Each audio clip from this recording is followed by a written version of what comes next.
संपूर्ण क्रांति की वर्षगांठ है और संपूर्ण क्रांति की वर्षगांठ बिहार के धरती पर संपूर्ण क्रांति की वर्षगांठ बिहार के धरती से ही शुरुआत हुआ था।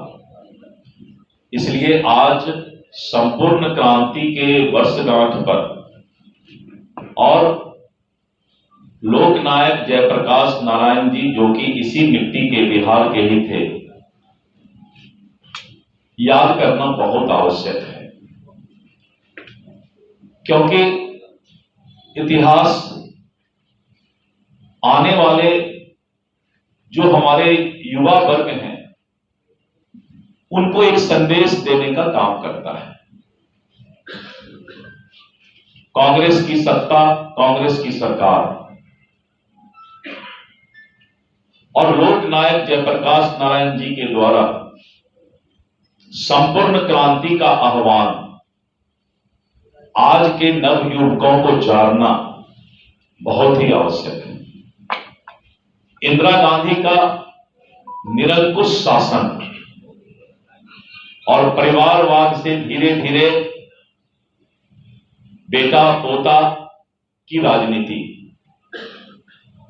ये दो पहलू को बताना आवश्यक है। आज जिस राहुल गांधी को आप देख रहे हैं, ये राहुल गांधी उसी परिवार से आते हैं,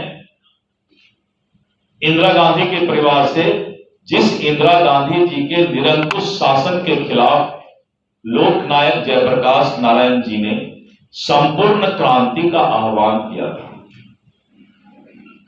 और जब दुनिया और भारतवासी इस बात को याद करेंगे, तब ये बात हमें पता चलता है कि आज जो कांग्रेस के नेता लोकतंत्र की बात करते हैं, इनको चुल्लू भर पानी में डूबकर मर जाना चाहिए। जमीर बचा हुआ है तो इनको एक बार आज का जो संपूर्ण क्रांति का वर्षगांठ है उनको याद करना चाहिए। मित्रों, इंदिरा गांधी के निरंकुश शासन के खिलाफ 7 क्रांतियां लोकनायक जयप्रकाश नारायण जी ने आह्वान किया था। देश के अंदर राजनीतिक, आर्थिक, सामाजिक, सांस्कृतिक, बौद्धिक, शैक्षणिक एवं आध्यात्मिक क्रांति, ये 7 क्रांति, संपूर्ण क्रांति जिसको कहते हैं, इसका आह्वान लोकनायक जयप्रकाश जी ने किया था।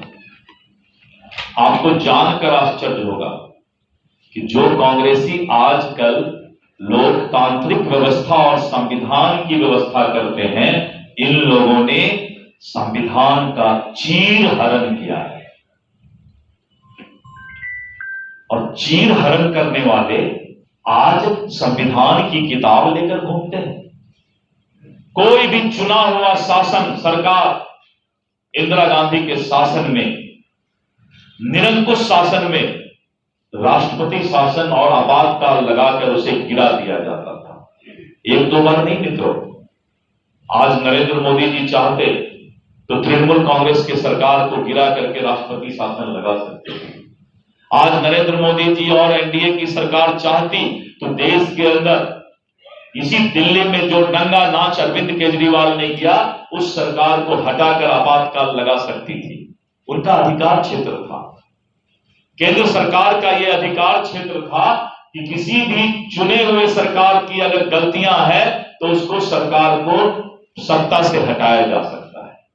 लेकिन लोकतांत्रिक व्यवस्था को मजबूत करने वाला ये एनडीए और प्रधानमंत्री नरेंद्र मोदी जी का शासन, कश्मीर छोड़कर जहां देश विरोधी गतिविधि था, उसको छोड़कर आज तक चुने हुए सरकार को इन्होंने हटाने का काम नहीं किया। एक भी उदाहरण नहीं। लेकिन कांग्रेस के शासन में 50 बार, इन लोगों जैसे क्रिकेट मैच में होता है ना, अर्धशतक होता है, शतक होता है, तो ये कांग्रेस का पाप 50 बार आपातकाल इस देश में लगाया इंदिरा गांधी जी और उनके समय। और निरंकुश शासन उसी को कहते हैं, राजशाही दिखाना कि हम जो चाहेंगे, मुख्य कानून चलेगा। मुख्य कानून चलाने वाला आज संविधान की किताब लेकर घूम रहा है।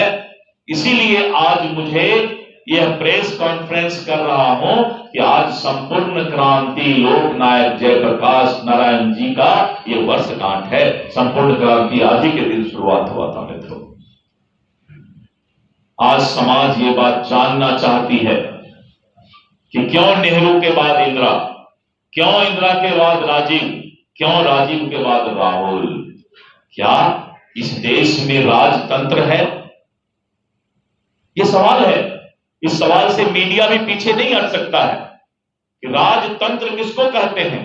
राजतंत्र कहते हैं कि राजा का बेटा राजा बनेगा। और मैं एक उदाहरण नहीं दे रहा हूं, नेहरू, इंदिरा, राजीव, राहुल, ये 4 जनरेशन का मैं उदाहरण दे रहा हूं कि इसको राजतंत्र नहीं कहेंगे तो लोकतंत्र का क्या परिभाषा होता है, ये बताइए।